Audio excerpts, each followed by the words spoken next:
goddess, the Glastonbury goddess, and I bought it from a little shop round the corner from the tour. Yeah, a lot of my friends have been going up to the tour. Of course, Amanda Lawrence lives up there. Yes, she does. And then her and Jen McCarty, after Jen McCarty was on my show, they ended up hooking up.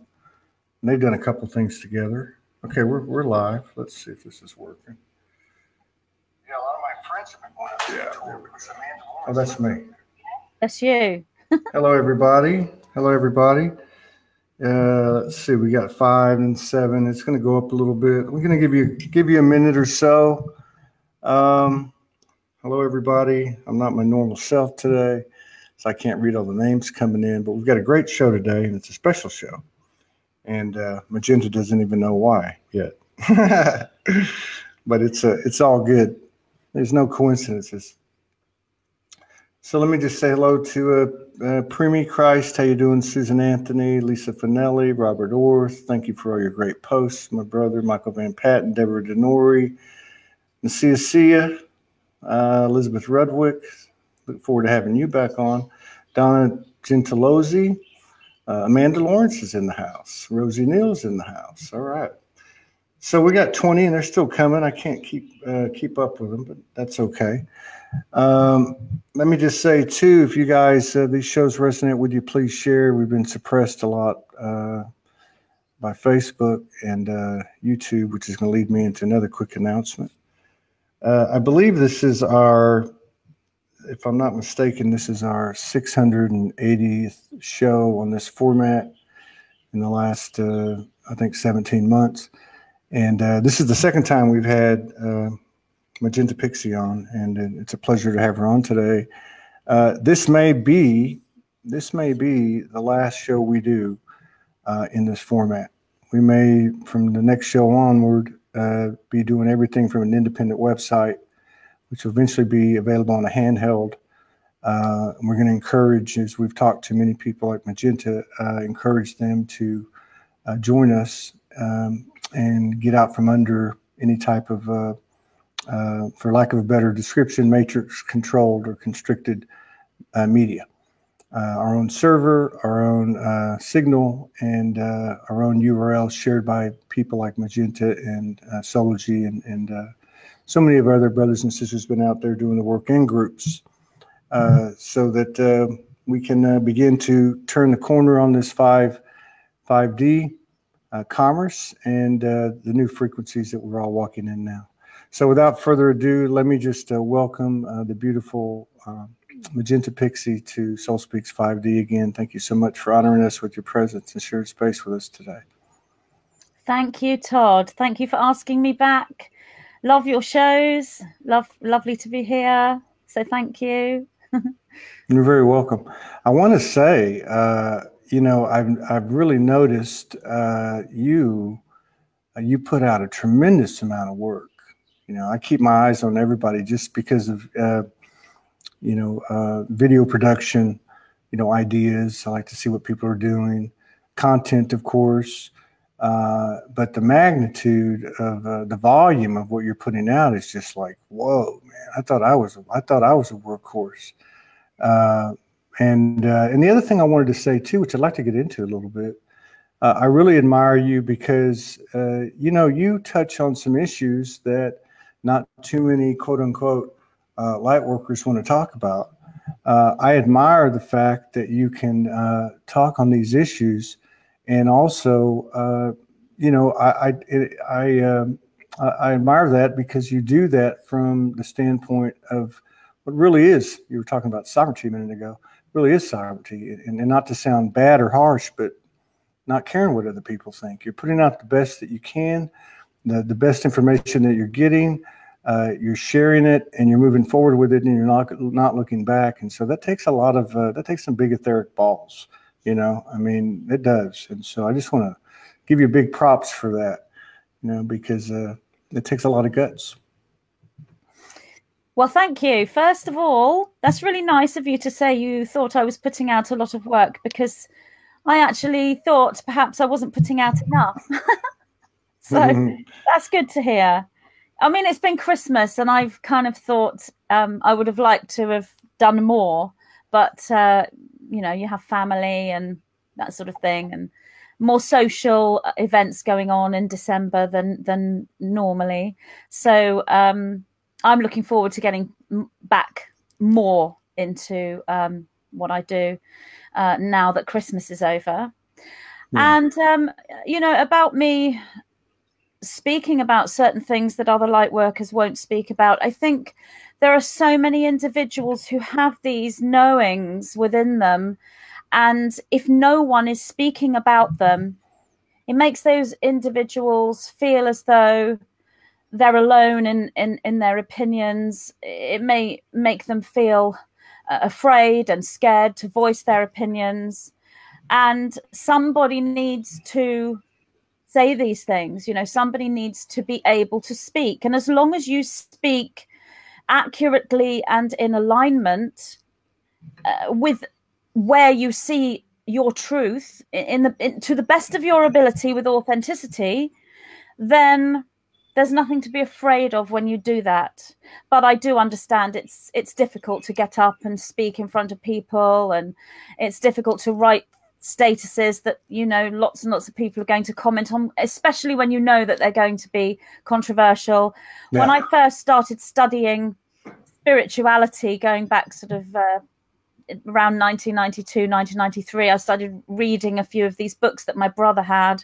I remember this book on Zen wisdom, and one of the things was to learn not to, it's not really that you don't care what other people think of you. It's so that you don't build your own approval from other people. And that's what we do when we come into this world. We seek the approval of others. And I understood very quickly what this piece of wisdom was trying to tell me, and put it into practice very quickly. I thought, oh, that's what I'm supposed to do, and that was it. Yeah, that's interesting, because back in my old corporate life, they used to talk about building silos, SILOS, silos, like corn silos in a farm, you know, those big, tall, cylinder-looking things.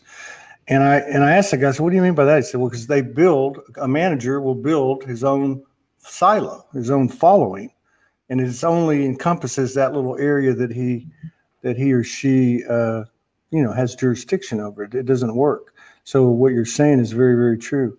I want to get into a little bit. I'll be frank about it. I'm also not one to be afraid to talk about things, but I really, really have been following your commentary and videos on the things in the political and world stage.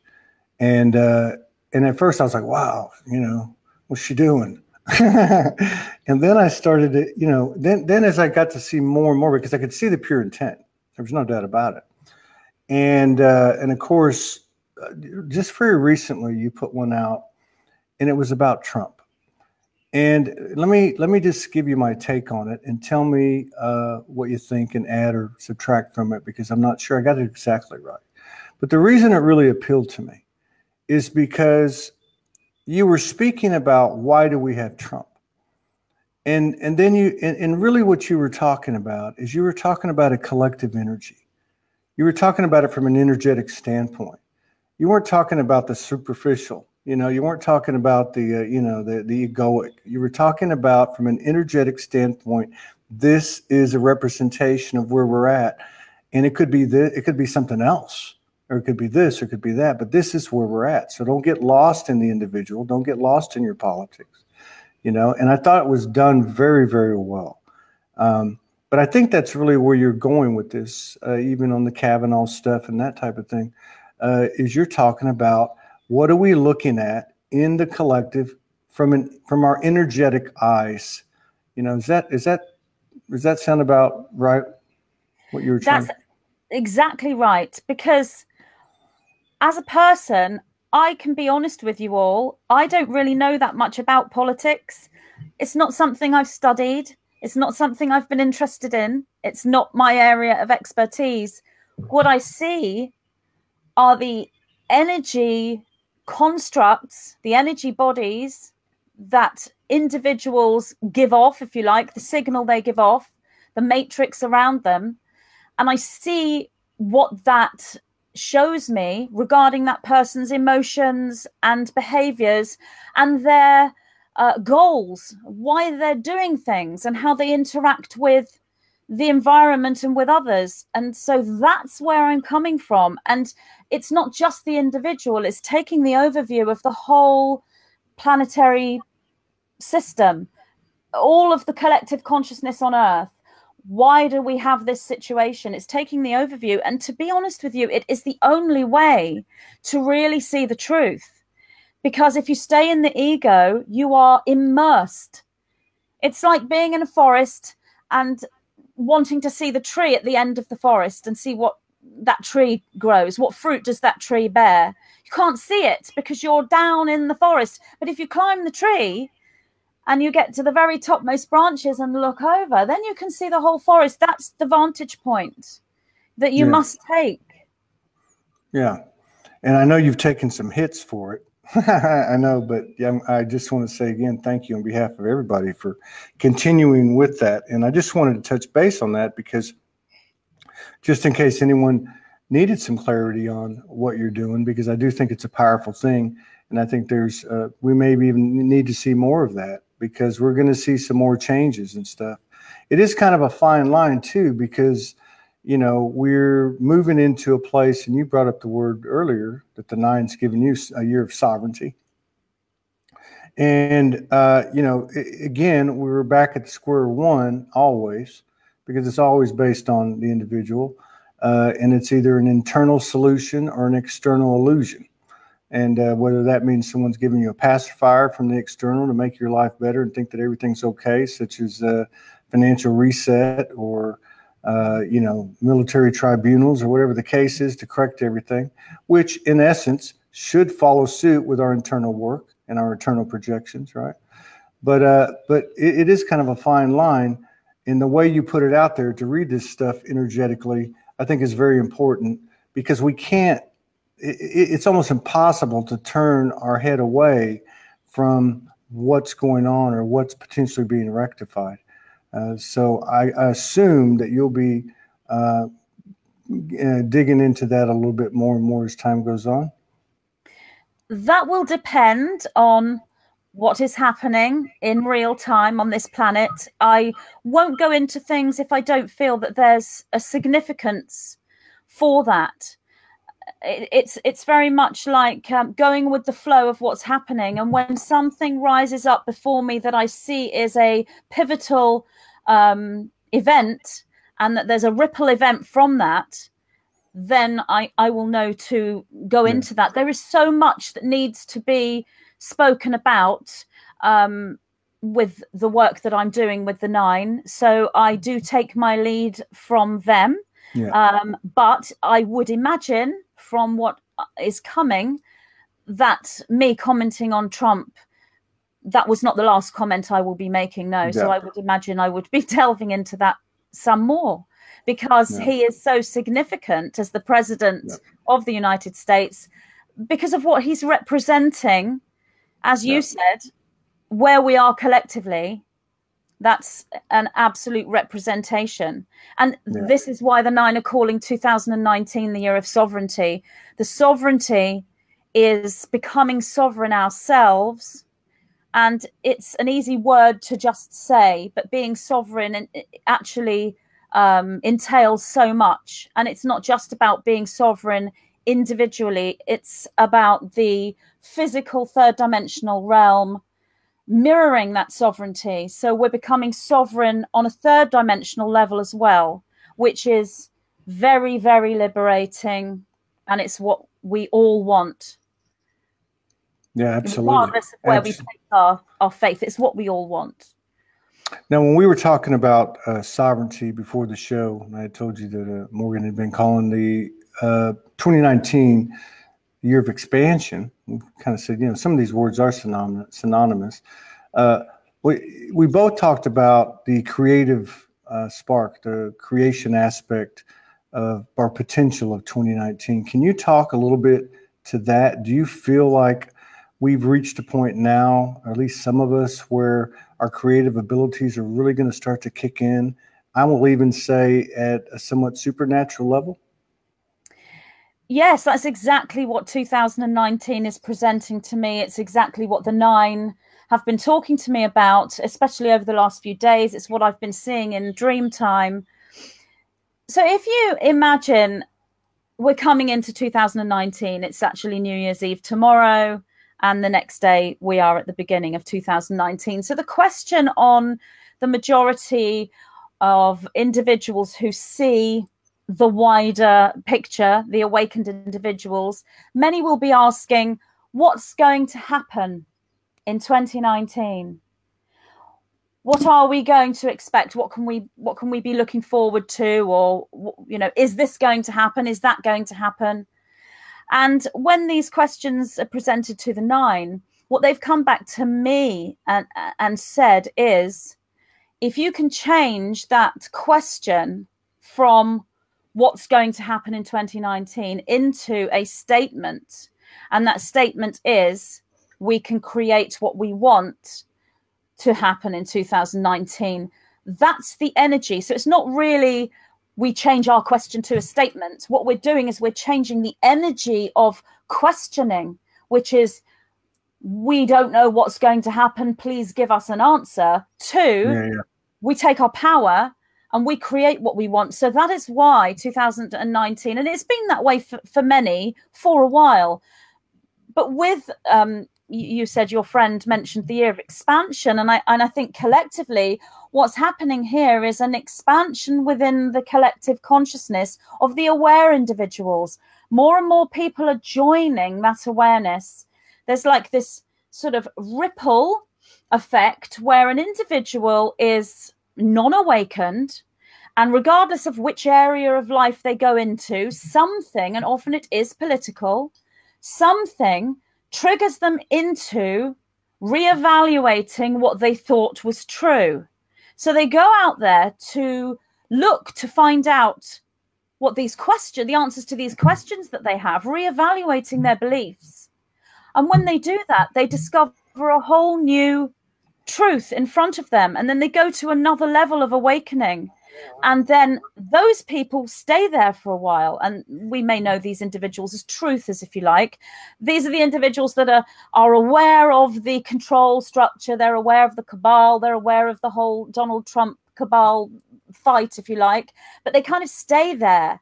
And there isn't any expansion beyond that. And for quite a long time, there's been a large group of people since before 2012, right up till now.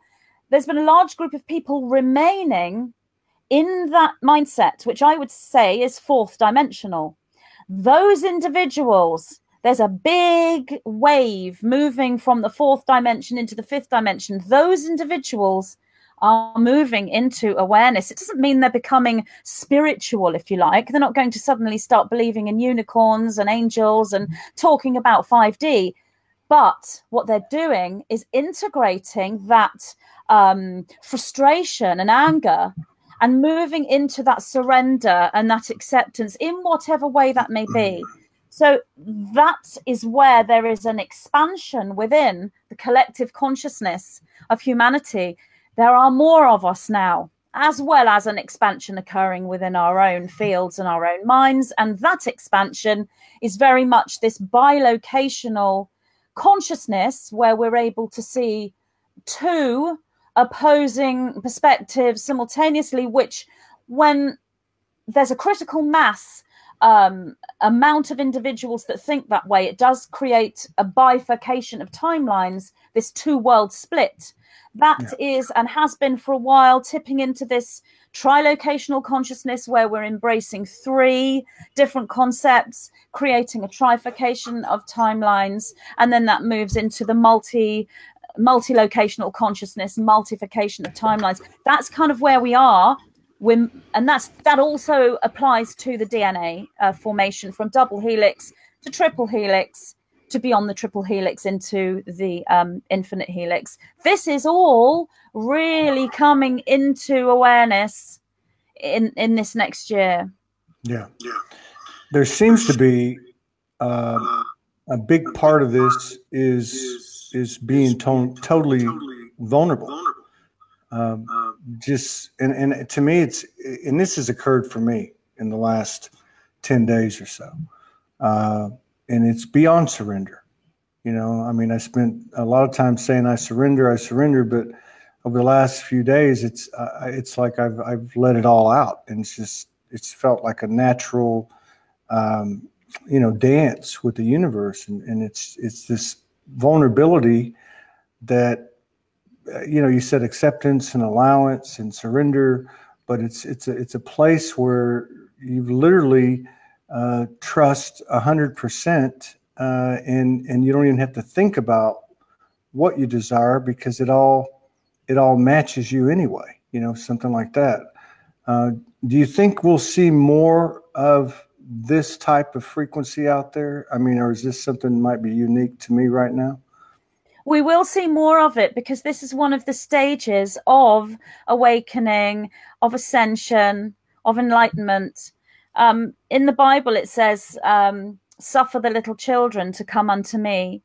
And that is what that means. It's the vulnerability that you're talking about. It doesn't mean I will only take the children and I don't want adults. It is the child, the inner child, and that's the vulnerability.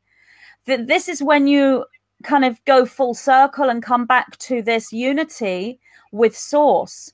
Source has an all-knowing component, but also has a innocence like a child, a vulnerability. Yeah. And we take that, we take the all-knowing and we take the vulnerability as we mirror Source.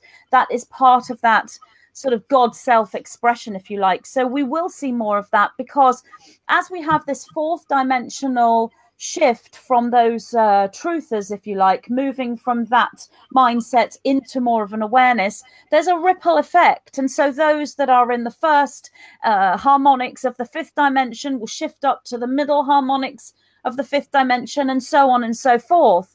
That's the awakening. There is no end to that awakening. But when we're looking at that awakening as a collective within our linear time, everything that you're experiencing is something that's being experienced in unique ways by, I don't have an actual figure, but we are looking at several million, if not up to 1.5 to 2 billion people, when you look at the actual individuals that have moved out of the mind control in one way or another. So it is a collective movement. We will see more of that. I'm glad you said that, because I think sometimes people underestimate the number of people that are awake. And I think what I get from you is that just being conscious, just when a person just becomes conscious and says, hey, that's just not right. Hey, this is a control paradigm, or whatever the case is. That alone, that awareness alone activates DNA or soul code or whatever the case is. Now, you know, another thing that's really starting to stand out to me in the work that I do and what I observe is what is true and what is not. And whether it be on the grand scale or the collective stage, world stage, but even more so on our own, on ourselves. It seems that I had Jason Estes on the other day, and he talked about the using the connotation false prophet. And I said, well, what does that mean? He said these are basically individuals that are moving the ball up the field or trying to gain something from a false place. That these things are starting to get really separated. You know, people talk about the great divide, but I'm actually seeing this in people. I'm seeing it in myself. I'm seeing it in groups where the false, what is not true, because it can only be what's true and what's not true. You know, so what is true and what is not true is just really becoming more and more obvious, especially over the last during this last month. Do you see that continuing as well? Very much so, yes. In order for us to discover truth, we need to know what is not true. And so there have always been the false gurus, the false prophets, the false kings, if you like. They rise, and when we see them, we know what is true. So from the point of view of being in that forest next to the tree, it looks like chaos. And it's very confusing, because from that point of view, in the egoic place, One doesn't know what is true. One doesn't know what is false. One doesn't know who is speaking truth. One doesn't know who to follow. But that's when you look outside into the forest. When you go within and trust self, that's the journey to truth. We will be seeing more and more of this. We are seeing in this reality right now the complete reflection of what we are and what we expect. If we're confused, we will see confusion. If we are sovereign, we will see sovereignty. If we are living within truth, we will experience truth. But the thing is, we're so multidimensional as beings that we are seeing a multidimensional reality. And so when we understand the multidimensional itself and how that applies to us, then we can put that into practice when we look at our outside reality. But it doesn't work in a linear sense. There is no end point to it. So one can actually sit there and think, I've got it. I've done it. I know who I am. I know who all these parts of me are. And I'm reflecting this in my life, in the wider reality, and everything is ordered. And I really know the answers to the questions I've always been seeking. And it's a lovely place to be. And you find that place, and then bang, something unexpected comes up. And you think, what do I do with this? What's this here for? It's yet another unraveling. So that's the journey. That's the journey. Yeah. I think that's a great point. I have often said, the higher your soul goes, the higher the ego goes. And we do receive a lot of powerful information, and that can be a big challenge to, the ego. I mean, as far as I know, it's still around. I don't know that it's going to go away. In fact, I consider it the universe's great equalizer, but certainly its role can be different. But yeah. Now, as far as it's interesting talking to you, because we can talk about these subjects that we talked about earlier from an energetic standpoint. I think that it's something that needs to be talked about for a couple of reasons. And one is because I think I see a lot of people in the circles we run in, they get tied to the potential outcome, or tied to something that in one form or fashion is an external savior, be it a financial reset, or whether it be some kind of further justice, or whatever the case is. I also see a lot of psyops running out there that always has that carrot on the stick. I consider that to be conditioning, programming. So it's a fine line. I guess at the end of the day, we've all got to make up our own mind. But insofar as I think the more talked about topics, disclosure, reset, tribunals, justice, or whatever you want to call it, in terms of the things that we all know have been going on. Do you see this all being something or things that we don't really need to spend a lot of time on, because as we change internally, they will follow suit? Or do you see these as things that we do if we feel that we should speak out about and get involved in? That's a really good question. Ultimately, it is the first that you said. We don't really need to involve ourselves with these things, because everything will fall into place when we take our alignment. But when we look at that in the real world, in the third dimension, it really depends where we are as an individual and what our role is here. Everybody has come in for a reason, if you like, into incarnation. And whilst there is a global mission that we are all collectively moving towards, there are individual missions as well. So some individuals are here, and for their best interests, it's not a good idea for them to heavily involve themselves in these details, because their role is needed elsewhere. Their focus needs to be elsewhere. But there are other individuals who are, if you like, teaching about the compartmentalization within the dimensions, and they have to sort of dissect these details. Those people would very much need to focus on these details in order to teach about them and in order to integrate them. If the focus is there for an aligned intention, and that intention fits the overall goal, which is the ascension of humanity and this planet, then it's okay to spend hours and hours and hours focusing on those details if that is your intention. But it would be done from a non-egoic point of view. Not saying that the ego is bad. The ego is a very, very good thing, and we don't want to get rid of it, but it is under control. That's not necessarily a particularly helpful thing to say either, but it's in place. So those people would be able to focus on these details with the ego self in place. But if you have individuals that have become obsessed with the details to the point of resistance of anything outside of that particular outcome that they envisage, then they are down in that forest. They're not able to climb that tree and take that overview. They are lost to that overview. They've lost themselves in the details. Having said that, sometimes one needs to lose oneself within the details, within the pointless dramas, in order to discover what it is like to be free from the details and the pointless dramas. So even when you are immersed in that which loses you, that is how you find yourself again. So there is no cut and dried answer to that question. It depends on the individual. On a general level, I would say no, do not involve yourself in those details. Take the surrender.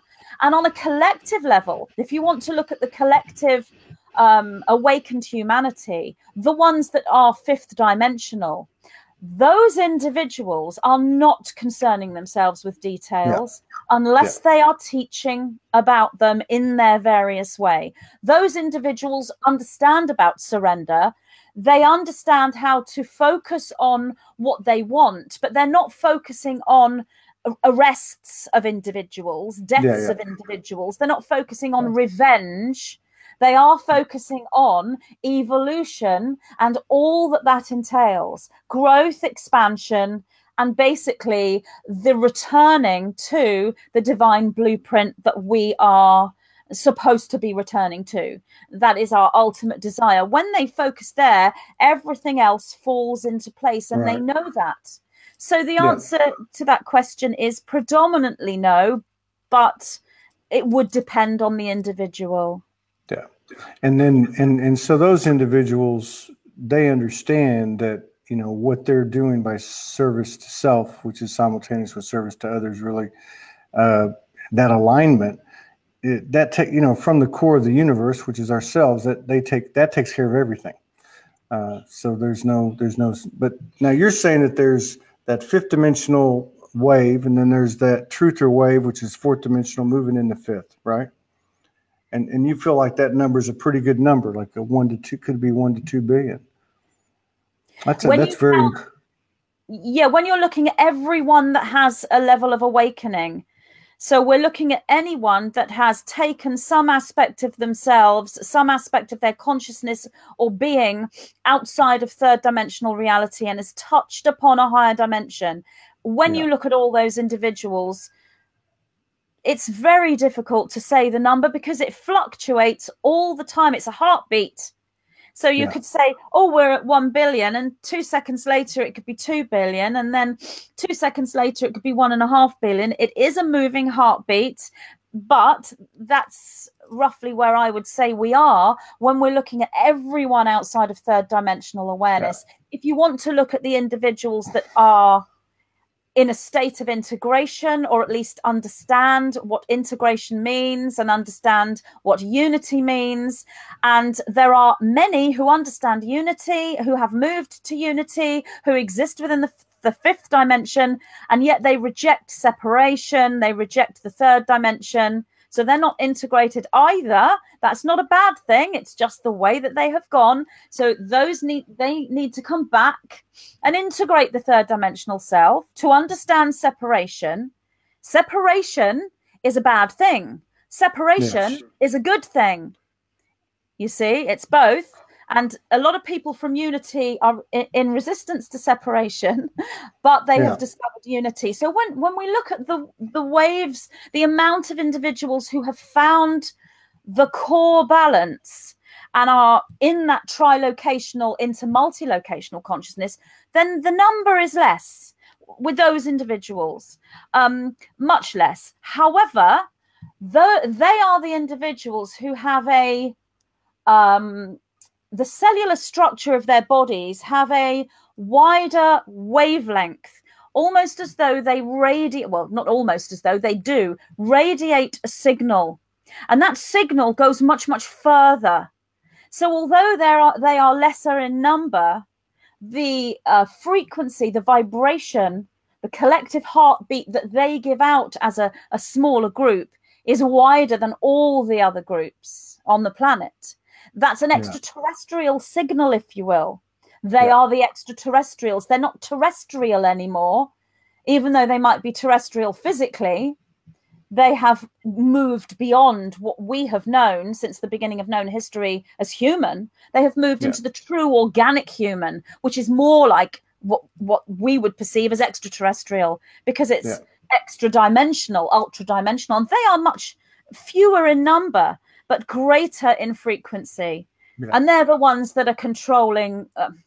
They're not really controlling. They are the ones that are in the pure creation. And that's where we're all following. We're all following these individuals into 2019, because every single individual that moves into a new vibrational place, a new discovery, a new cellular configuration, the minute they go there, that geometric information is available as a code for everyone else to follow. They're the map makers. They pave the way for the others to follow. And that's what we're doing. We're rolling in this ripple effect, following in the footsteps of those that have gone before. It's difficult for those that are paving the way. They're the explorers. They're the map makers. And then they create the path for the others. Yeah, I can relate to that. I love what you said, too, about those that kind of get out there into the fourth and the fifth, and they forget about the third, and they've got to go back and integrate it, because separation is separation. I take a hit every now and then. I have a saying that hashtag the human is the hero. And what I mean by that is we're 99% conscious with this human consciousness, or 99% of the time with what is less than 1% of our consciousness. It's got to be pretty important. I feel like that the human has to be, you can't have ascension without having alignment from the core of this vessel, which I consider a biological Merkaba. You cannot have alignment with our multidimensionality. It just doesn't work. And I love what you said, because I kind of see it the same way when you said, well, you can't leave the 3D over there, because that's separation. You got to bring it all with you. Could you add anything to that? Or, do you agree or disagree? Yes, completely agree with everything you said. And it's very good to say that the physical body is a biological Merkaba. When you're in that balance and that integration, that's exactly what it is. The third dimensional realm, if you like, and all of us within it are as far away from source as one can be when one holds individual consciousness. That is, from one point of view, that's really, really bad. That's really, really awful, because we're so far away from home. But from another point of view, it's really, really good. It's really, really wonderful. It's a fantastic opportunity, because every single experience that we have is sent back through that broadcast to original source. So original source takes in all of this information. Now, that's already happened, because it's all in the past from our point of view. So therefore, we are majorly contributing to the existence of all and everything. And also, it is actually literal. It's not just a metaphor. It's literal. When we regain our memories, our multidimensional memories, and we move into either a death experience or an ascension experience with awareness, with memories intact, we add to this field of intelligence, this this pure source field of intelligence, our memories, our entire makeup, when it's cohesive, goes back into that field and becomes part of that field. Now, the fabric within that field is what is used to make matter.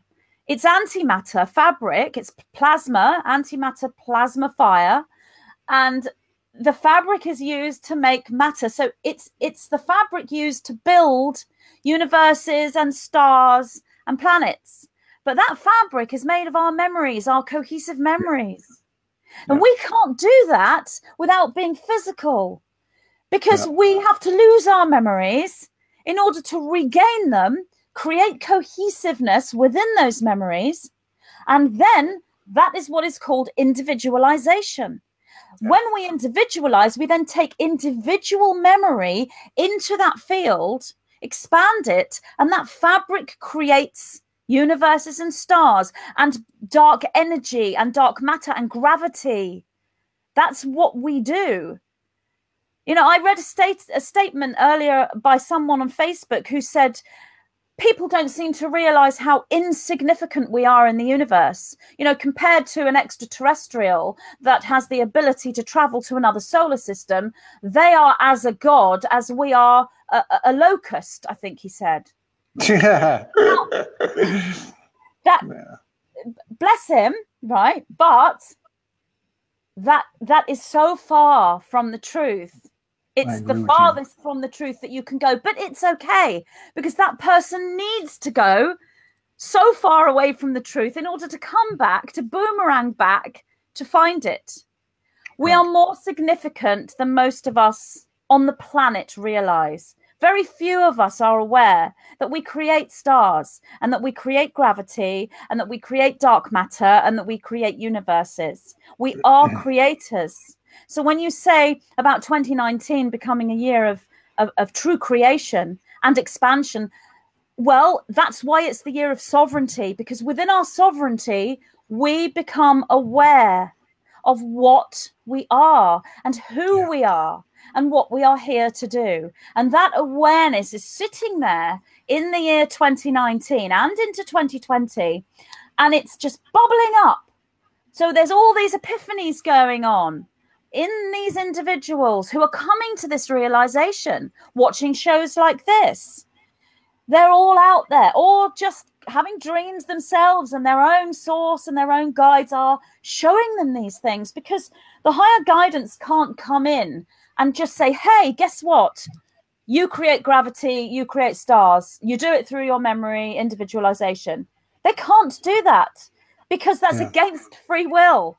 We have to start thinking about these things ourselves, thinking, I wonder how stars are made. I wonder if we are part of the building of the cosmos. I wonder, do you think that might be true? I wonder. And then you are creating an invitation, an inner portal for that higher guidance, which is the memory field. That's what it is. To come in and activate the DNA, or communicate with you, or bring back your knowings, or whatever word you want to use. So you create an invitation to yourself to become aware. And what actually happens within the DNA structure folds back on itself to know itself. So when you know yourself, your DNA is knowing itself. And vice versa, when the DNA folds back to know itself and it changes configuration geometrically, then you know yourself, because you and the DNA are one. And the DNA is the cosmos, and it is everything. That's why our memories, when they are cohesive, they must be intact and individual. That's why you need the human body to do it, and the third dimension to do it. When that happens, then that is when creation itself knows itself. That's why people say that Source, or God, if you like, is learning through us. That's a difficult one for people to understand, because they'll say, well, why is Source learning through us? I thought Source was all-knowing. It's about the configuration of our cellular structure. And we become the architect. We become gods, if you like, because we then build universes and planets and solar systems. At the moment, we are at the baby stages of doing this collectively. Yeah. But in our future trajectory, we will be doing that, because those things that we see outside of ourselves as stars and planets and universes, they are us. That's what we are. They are our bodies. Well, and that expansion our celestial bodies. Yeah, that expansion of source is done at the ground level, you know. And so back to the gentleman's comment on Facebook, you know, it's the other way around. I think we're actually, if we can put it in that context, which is hard to do, but yeah, the human's a hero. I mean, they're actually looking at us going, oh my God, look what this species done. I mean, they've come from what, you know, to this point. And this is where we get into this 2019 year of sovereignty. So correct me if I'm wrong, but now what you're saying is sovereignty is a much more expansive word, the way you're using it, than from the traditional semantics of the human language. Yes. What you're talking about is actually stepping into our power, actually stepping into conscious living as a multidimensional being and applying it into this 3D, 4D, 5D daily experience, which based on the interactions that we have moment by moment, these are the very things that we do that create gravity, that create galaxies and planets. And so what you're saying is this sovereignty is where we're actually taking responsibility for ourselves and for the magic and the alchemy that we are. Is that? Yes, all of those things. We become a true sovereign. So we become a true king or a true queen or a princess or a prince, whatever archetype you want to take. We become a true sovereign. And I use the analogy, or rather the 9 use the analogy of the royal, because we do activate the royal code. And it is actually a code within. The manifestation of that collectively is the indigo revolution and the indigo individual, the indigo being royal, very similar color, if you like. When you look into the DNA, clairvoyantly and psychically, when it activates, there is light. The DNA is light. It's this like liquid plasma light, and these DNA filaments sort of move out into this new configuration. And there's a reflection that occurs because, as I said, the DNA folds back on itself to know itself. So the 9 also call this the mirror effect. So if you're looking at the DNA folding back on itself and creating this reflection like this mirror effect, it reflects the light that it is, and that creates color. The 9 call this the gemstone codes. This is where I talk about the emerald code, the emerald flame, the emerald frequency, the ruby, the blue sapphire. So the royal is the indigo code.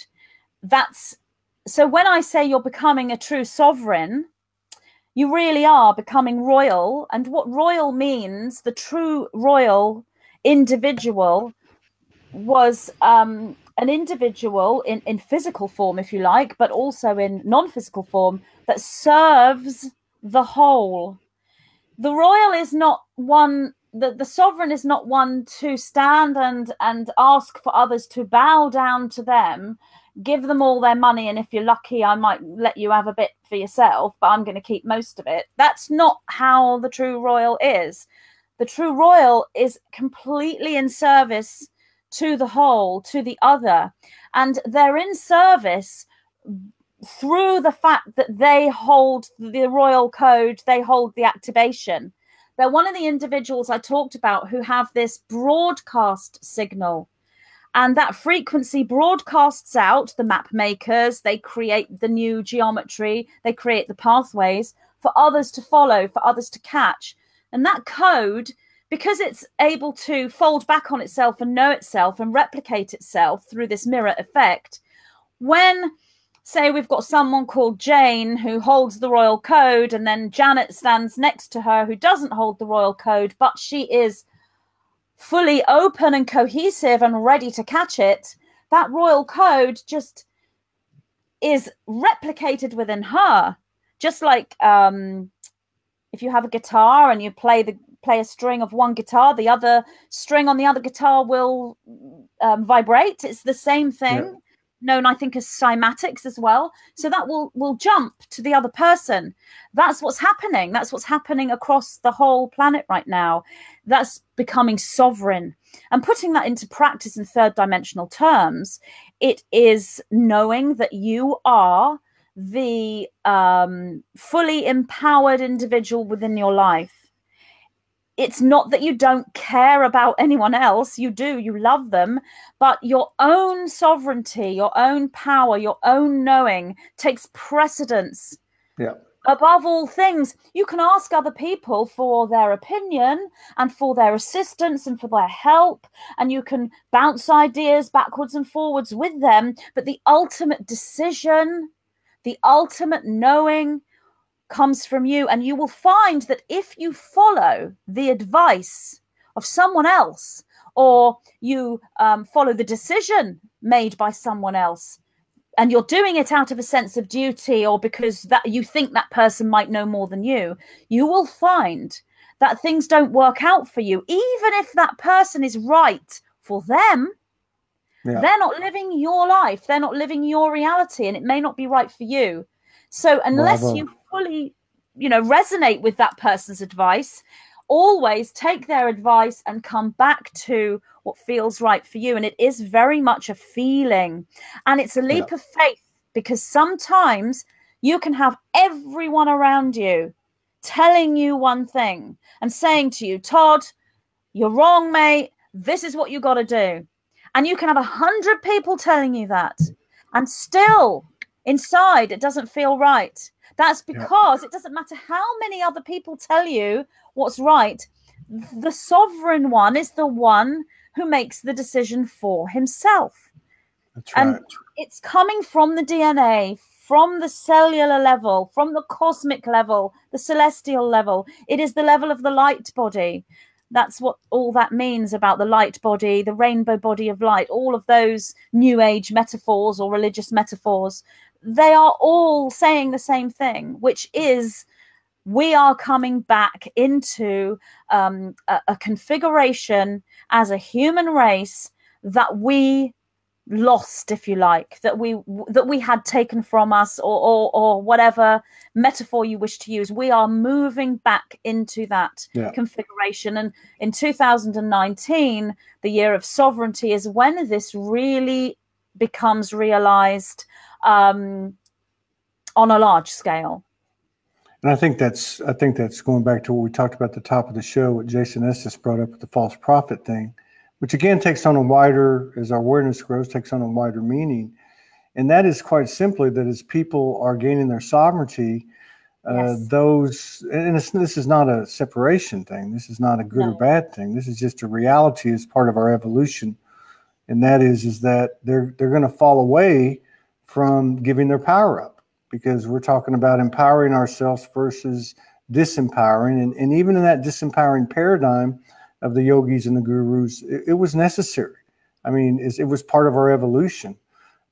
So I totally get what you're saying. I love the words that you're using. I wanted to ask you too, we talk a lot about, and again, the language is changing. I mean, what we knew is, if I said I love you 5 years ago and I say I love you today, these are two different things. Love is different. Our awareness is expanding, and everything expands with it. But there does seem to be more and more evidence of the power of the Trinity. And when I say that, I'm talking about, we can talk twin flames or soulmates or whatever words you want to use, divine conscious unions. But it just seems that in this grid, the grid I say is the most important one, which is the human hybrid soul grid, where we hold etherical hands across the globe, that there seems to be a powerful thing taking place in terms of these divine couples. And again, going back to your method of talking about some of this stuff on the world stage, I'm speaking from an energetic sense. It doesn't always have to look the same in the literal. But do you see partnerships of some sort or another becoming more and more, or gaining more and more of a foothold in this grid as we expand into sovereignty? Yeah, that's another really big one for 2019. The year of the coming together in these conscious partnerships, this twin flame union, this divine marriage, this sacred handfasting, that is occurring energetically. And when we're looking at the twin flame within, we are looking at that bilocational consciousness, that two-world split, that bifurcation of timelines. And then the Trinity is again the twin flame conscious couple, and the creation that they make between them becomes a third entity. They become a triad. And that's the same thing as trilocational consciousness and the trifurcation of timeline. So that's another big one. For me personally, in my life, I've got 4 weddings in the family next year, you know, so I'm aware of the metaphoric meaning of that. And these are all people who have all been together for different amounts of time, all choosing without any kind of conferring with anyone else, all choosing to tie the knot in 2019. My poor mother, she said, what are you all doing? You know, that's just very metaphoric for the global picture, the sacred hand fasting and the sacred coming together. And that's more than just the couples. That is the coming together of the male and the female balance. And that, as I've said many times before, that does not necessarily mean a genetic male and a genetic female. Yeah, it can be bisexual couples and homosexual couples. It's the energetic frequency of the left brain and the right brain. And what that is balance and integration and sovereignty. It's the same thing. So you could say that 2019 is the year of the twin flames. That would be another way of explaining this.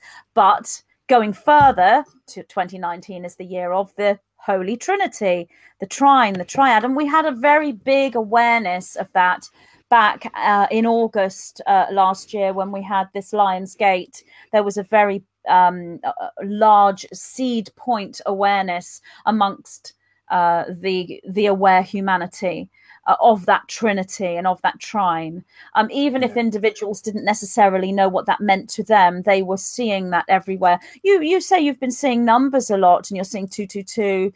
Well, that again is a reflection of the divine coupling, the twin flame, the 2-2, 2 ones, the coming together of oneness, the working with the higher divine, the pillar of light. You can't move into sovereignty and build your architecture without the pillar of light. That is the very first foundation, and that's the divine one.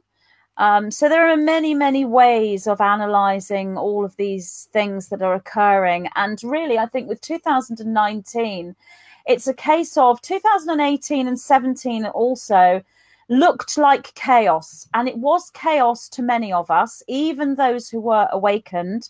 In 2019, it's like we're going to analyze the chaos. We're going to place the chaos. We're going to integrate it. We are now drawing back to us the compartmentalized holographic aspects and taking them in to become more whole with us. So we've become sovereign as an individual. We're now becoming sovereign as a group, and understanding that the group is the individual and that the individual and the group are one. So it is very much a balance between separation and unity, individualization and oneness. 2019 has the understanding and awareness of all of those. That's not to say that they haven't been there before, because there are individuals on this planet who have known all these things and lived all these things for a long time. But when you look at the collective consciousness that's going through an ascension process, when you look at it, if you like, as an ascension cycle where the majority are, then 2019 is a really profound year of enlightenment. And that continues and ripples through to 2020 and 2021 as well. So the next 3 years are really, really significant and very fast tracking. It's almost like in the next 3 years, we're packing in what we would normally pack in as a planetary society, it may take us 100 years to do that we're doing in 3. The evolution aspect. Yeah, that's what I was going to say. It's. Do you think at some point, it sounds like it, some point in the near future, we're actually collectively going to, get to the point where we actually realize how our conscious thoughts are creating really instantaneously, I guess is the way I'd put it. Obviously, a lot of this stuff is not put into the mainstream. No. But it just seems like this type of communication, consciousness, knowledge, whatever you want to call it, telepathically is transferred, and it I don't know. We may already be past the tipping point, it seems like. But I like what you said, that the 2 or 3 years, well, we're getting 100 years of evolution, and I think that's very, very accurate. And I think I want to make the point too, people, because I've brought this up before, and I'm not big on labels, and they always talk about the divine marriage inside, and that's the only one that there is, and that's okay. All I'm trying to say is in the question that I had posed to Magenta, is that yes, of course, we've had that divine marriage inside. So many of us have, and now it's being externalized. And where 2 or more gather, and so to speak, there's a lot of power in that. I call it the Holy Triad, and I think you're saying the same thing. I think this is something we're going to see more and more of, and the mathematics side of it is like nothing we ever, nothing that was in the old paradigm where 1 + 1 = 2. This turns into that whole 3, 6, 9 free energy, free flow that Tesla talked about. So I just want to make that distinction. Yeah. Yes. Yeah. And so, another thing, I try not to get off on too much trivial stuff, but I thought with your experience, it might be good to ask also, because I think more people are going to be experiencing certain things. There's so much expectation, if you will, of spaceships landing and this and that. Morgan and I have had some experiences together when we come together, and including materialization of Star Family in the room with us and that type of thing. I don't get too caught up in it anymore. I just take it for what it is and accept it and love it. I think more and more people will be experiencing this stuff. Do you feel the same? Do you feel like that the other dimensions are going to be showing themselves to the point where, even though it's not in the mainstream, it's becoming common knowledge and a daily activity, basically? It's really strange. I mean, it's not. I should have expected it, really. This morning, I had a very profound extraterrestrial dream last night, incredibly in depth. So I woke up this morning and I asked the 9 to work with me to analyze some of the images and the messages within the dream. And they started to talk to me, and I thought, oh, I need to write this down. So I brought forward a new channeling, which should be uploaded within the next 24 hours, depending on how quickly Daniel gets it done. And basically, every question you've asked me today in this interview is all in that channeling that came through this morning. Everything. So, yes, the extraterrestrial connection is very big in 2019. Now, it seems to be, according to the 9, that how this comes in is through the dream time. And it's deeper than what we would think it is. It's not really a case of, oh, well, we're humans and they're extraterrestrials from other planets, and we're going to start meeting them and talking to them in our dreams. Yes, it is that, but it's more about, what's your relationship with these extraterrestrial beings? Why are you connecting with them? The reason for that is they are just like us. They're just on a different evolutionary path, on a different evolutionary timeline. We are going through a process that some of them have been through, others haven't. So they are wanting to observe us. Others don't want it to happen, so they want it to stop. You've got all these different energies within the extraterrestrial consciousness. And we are becoming galactic beings. We're moving into a galactic society. The 9 do go into it quite deeply in this channeling. And as I said, I want this up really ideally before the new year, or certainly by New Year's Day. But this appears to be something that's going to be bigger and bigger next year in 2019. Because what's happening within us is a change within our inner terrain. So our cellular structure is changing. It's changing from carbon to crystalline. On a physical level, that might be very easy to say, oh, the DNA is changing from carbon to crystalline, and you are going through an alchemical change and you are becoming light. But we have to go through the experience of it. And in my dream, and I'm fully aware that we're moving from carbon to crystalline. I've been aware of this a long time, and I've taught this and spoken about this from the teachings of the 9. And in my dream, this extraterrestrial being, or several of them, and they didn't look that different to us, really. They were human-ish. And they leant down into this pool of water that was by me, and they just moved their hand over this pond, this water, and pulled out this huge crystalline structure. And I remember in the dream being shocked and afraid because I did not recognize the structure. It was not part of Earth's terrain. It was not part of the familiarity of the carbon-based terrain. So I am shocked and saying, what on earth is that?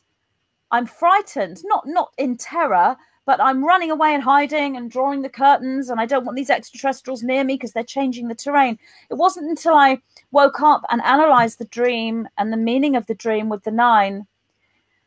This is what is happening. Our terrain is changing within, so we are changing, and it's blissful and lovely. Of course, it's nice to see a piece of water magically turned into a gorgeous crystal. But when you're actually faced with it in the real world, it's very, very different from everything we have known. So this is happening on an inner level. The carbon-based structure that we've lived with for lifetime after lifetime after lifetime, if we are looking at reincarnation as being part of our linear trajectory. Some of us don't have that in the same way. But, you know, on a collective level, we do. All of a sudden, we have these new structures. And they're beautiful and they're full of light, but they are new and they are different. So we're going to have reactions. We aren't letting go of ego. It's okay to be reactive to these crystalline structures that are occurring. And when you take that into our individual life, we're going to be behaving differently. We're going to have different types of people come into our lives and different scenarios and different downloads and different messages. And when we look at that globally, the global terrain, the political terrain, the actual physical terrain of the planet itself, it's all changing into a new structure. And while it's lovely to embrace and it's what we want, we need to accept that we will go through normal reactions, which is why it takes time. The higher reality, if you will, it is not going to shock us. That is why UFOs, great big, beautiful plasma rainbow light ships, are not going to land in our front garden on a global level. But we will have individual meetings in many different ways. And it may not just be through dreams. It may be through something that appears more solid than dreams, but really it doesn't matter. The dream time reality and the waking reality are one and the same. Our body's asleep and our body's awake, but the energetic frequency and the communication with the galactic society is the same. That's the telepathy. So yes, it's a big part of next year and 2020 and 2021. So that part's a big part. Sovereignty, Trinity, the twin flame, love component, if you want to call it that. Is there anything else that we can look for in 2019?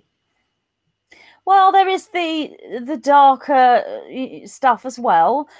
I mean, if you imagine a garden and you want to grow lots of beautiful green grass and some wonderful flowers, So that's wonderful, and we want those green, we want that green grass and those lovely flowers. But how do we start? We're going to plow the field. We're going to turn the soil inside out in order for it to be able to grow.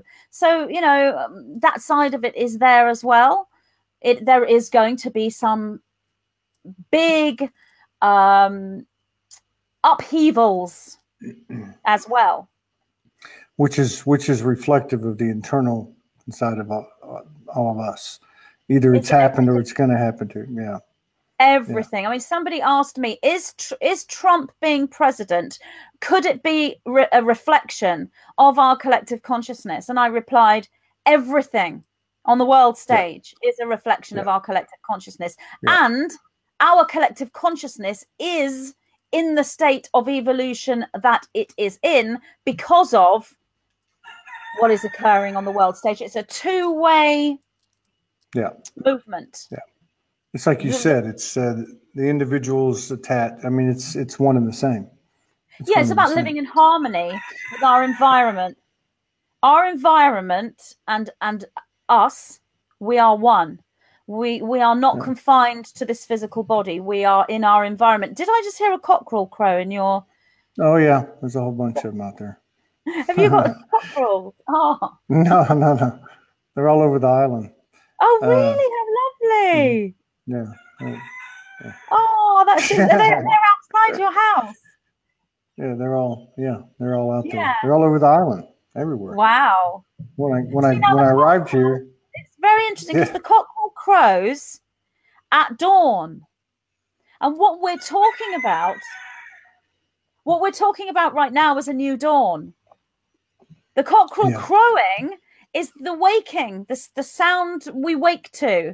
That's the cockerel crows at dawn. That's the sound we wake to. It's the new beginning, and we're going into a new beginning, a new year, a rebirth moment, and we're talking about that right now. So when you do open up a conversation, you are creating a magical event. You are creating a ritual. You and I are creating a magical ritual with all of those who listen to us.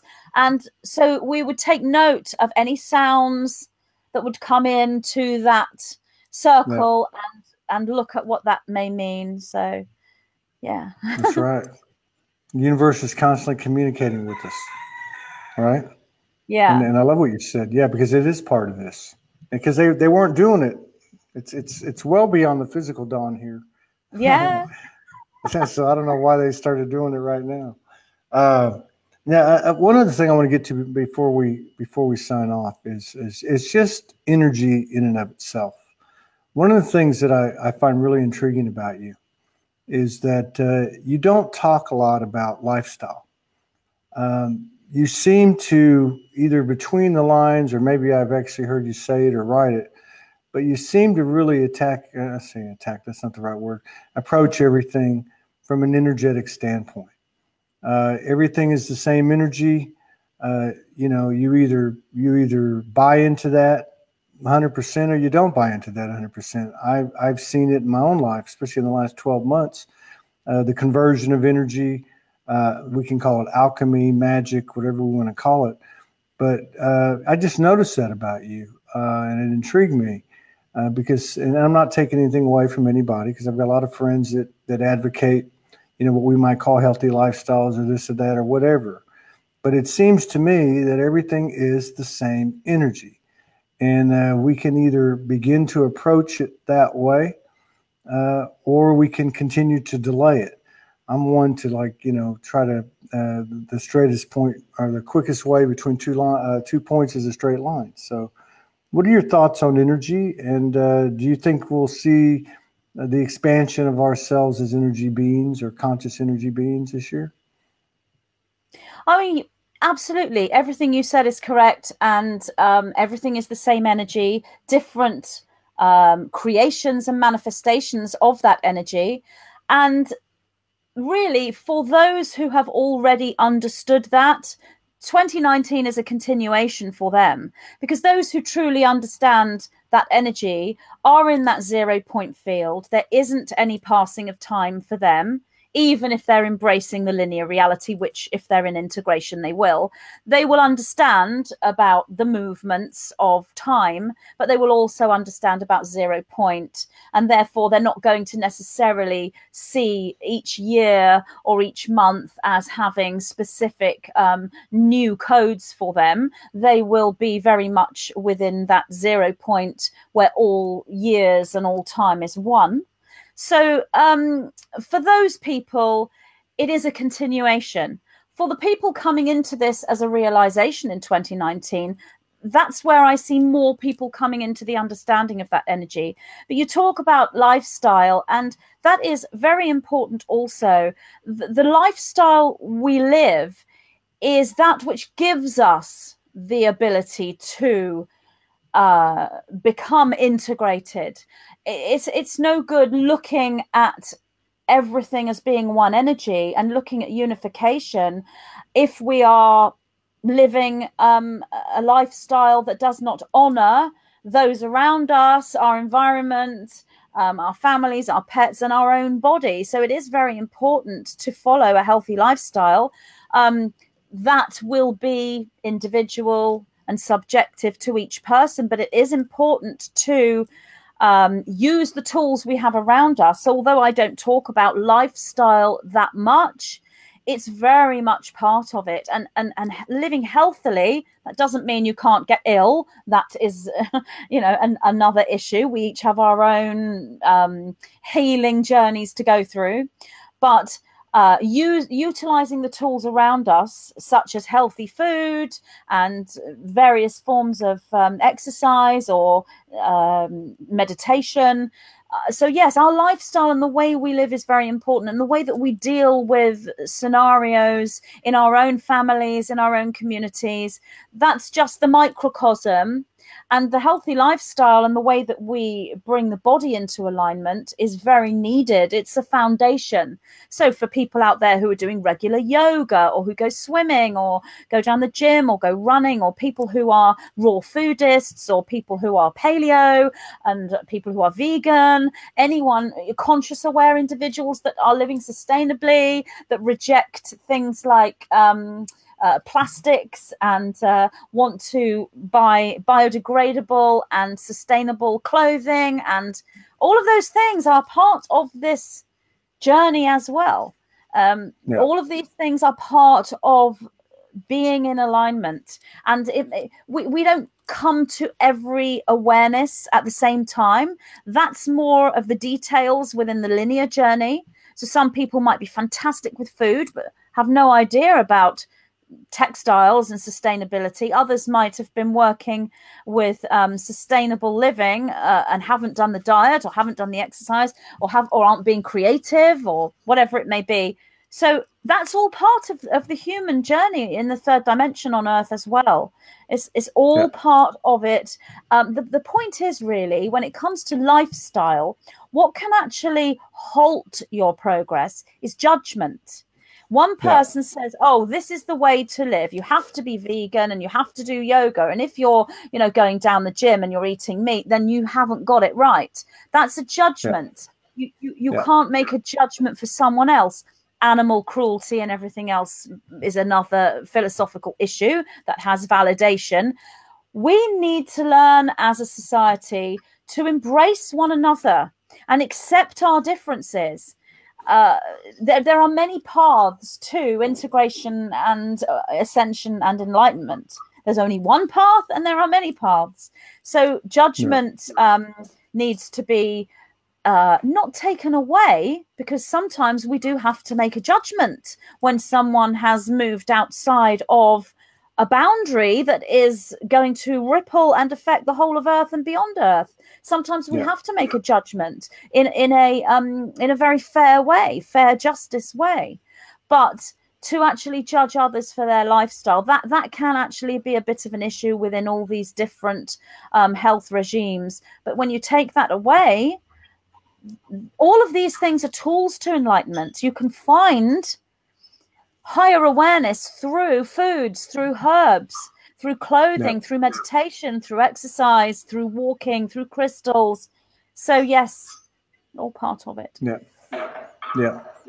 Dr. Joe says to thine own self be true. And I think you said something earlier that, well, and and the thing is too, it's not just there's different paths on the one path, but number one, they're all converging, and number two, there's different speeds as to when you get there. But number three, if you're focused on somebody else, you're not focused on yourself. and that's probably the best thing we can do for ourselves and for the collective. So what is Magenta Pixie?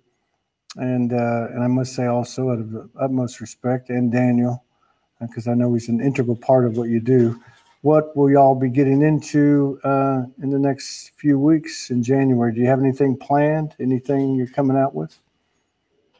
It's funny you mentioned Daniel. My father, my stepfather, actually said to me, "Do you think you'd be able to do what you're doing without Daniel?" I said, "No," because of the unique way that he understands what I'm doing when I bring the Nine's messages forward, whether it's a video or a book. He understands the terminology and the philosophies, but he looks at it from a very, very different perspective. So he can come in with the presentation of that. So yes, we do work as a team. Yes, we do have things planned. I mean, we are going through our own sacred hand fasting in March. And when I talk about the divine marriage earlier, that does not mean you have to actually sign a contract and get legally married. That's a whole other issue. And understanding that the ritual of the marriage, the hand fasting, the joining, and the signing of the contract itself are two different things. And you can choose to merge them. But what's happened on this planet is the contract and the ritual have been bound together, so that you don't choose your own ritual. You follow the ritual and the contract that is binding by the law of the system. That is all changing. So what we are doing is going through a hand fasting, and we have not made a decision fully yet on the signing of the contract. And if we do sign a contract, we will probably go for the civil partnerships are being opened in Great Britain for heterosexual couples, which is a completely new way of signing a contract. It's a whole new, more fair, more equal contract. So that's probably what we will go for. So we have that in March. I've got a few talks coming up, but mostly I'm formulating material at the moment for my next book, and it's beginning to take shape, is what I will say. That's where my focus is, really, is my next book. But it's not going to be ready. I don't know when, but it's well, there's no linear, so it doesn't matter. No, but that's where my main focus is, really. Oh, and these weddings, personally, my sister's getting married, then and both my sons are. So we've got 4 weddings in the family. You're going to be busy. You're going to be busy. Well, yes. I really enjoyed it. I appreciate you very much, and Daniel too. And I look forward to future collaborations. Thank you so much for joining us today and sharing space with us. Thank you, Todd. All right. You take care. We got 500 comments, 200 people in the house, and it's been another successful show. This could very well be our last show at this format. We'll be coming out with more about that later. We'll have our own SoulogyNetwork.org community. It is not about me. It's not about Morgan. It's about putting everybody on one URL and having, people having the availability to go in and find what they need in a multi-channel format. So looking forward to getting this off the ground. It's a little bit scary, but, this is 2019. It's the year of sovereignty, so we're going to give it hell. Thank you so much. Thank you. Peace out.